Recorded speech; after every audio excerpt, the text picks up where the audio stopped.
अस्सलामुअलैकुम, कैसे आप लोग? खैरियत से? मेरा नाम मोहम्मद फुरकान है। मैं यूएस टैक्स ट्रेनर और यूएस टैक्स कंसल्टेंट हूँ। अच्छा, आज का जो हमारा सवाल है वो भी एक फॉर्म से रिलेटेड है, W8 बैन फॉर्म। ये फॉर्म होता क्या है और इसका पर्पस क्या है, ये मैं आज आपको बताऊंगा। अ, अगर एक नॉन यूएस सिटीजन, ये फॉर्म जो है वो जरूरत पड़ती है नॉन यूएस सिटीजन या जो रेजिडेंट नहीं है यूएस के अंदर, उसको जरूरत पड़ती है W8 बैन फॉर्म की। क्यों? मिसाल के तौर पे एक पाकिस्तान से बैठकर ये यूएस में गया है, लेकिन वो बंदा यूएस सिटीजन नहीं है और वो रेजिडेंट भी नहीं हुआ वहां। तो अगर वो वहां पे कोई इन्वेस्टमेंट करता है छोटी मोटी और उसको वहां से इंटरेस्ट मिल जाता है या डिविडेंड मिल जाता है या उसको रॉयल्टी मिल जाती है किसी चीज की, या उसे कोई सर्विस दे दी उसे कंपनी में, वो उसको मिल जाती है, भले वो पाकिस्तान में हो या यूएस में हो बंदा, लेकिन वो नॉन यूएस सिटीजन हो, मतलब यूएस सिटीजन ना हो या वो रेजिडेंट ना हुआ हो। तो इन दोनों सूरतों में क्या होता है कि अगर उसने ये चीजें की है कि इंटरेस्ट मिलेगा उसे या डिविडेंड मिलेगा या रॉयल्टी मिलेगी या कहीं उसने काम किया है, तो जो ये चीजें देने वाला बंदा है वो उसको वो मांगेगा। ऑब्वियसली बात है, सोशल सिक्योरिटी नंबर। क्यों? क्योंकि अगर इंटरेस्ट मिलता है तो आपको 1099 INT इशू करना होता है, डिविडेंड मिलता है तो 1098 DIV इशू करना होता है। लेकिन अगर पर्सन नॉन यूएस सिटीजन है या वो रेजिडेंट नहीं है, तो इन दोनों सूरतों में क्या होगा कि उसके पास सोशल सिक्योरिटी नंबर होगा ही नहीं। और अगर वो पाकिस्तान में बैठा हुआ है तो ITIN भी नहीं होगा उसके पास, ठीक है। यूएस में भी अगर थोड़े वक्त के लिए गए तो ITIN नहीं होगा।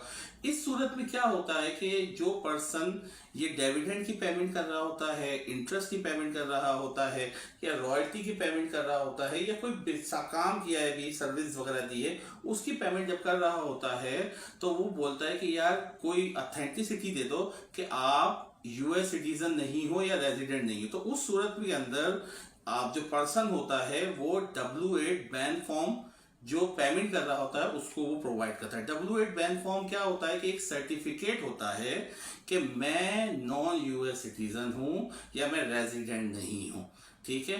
तो ये होता है। अब यहाँ पे एक चीज को जरा मैं कंपेयर कर लूं कि अब दिमाग में ये सवाल आ रहा होगा कि सर ये दिया क्यों जाता है। ये इसलिए दिया जाता है कि जो नॉन यूएस सिटीजन होते हैं या रेजिडेंट होते हैं उनके ऊपर फ्लैट 30% की विद होल्डिंग की जाती है, ठीक है।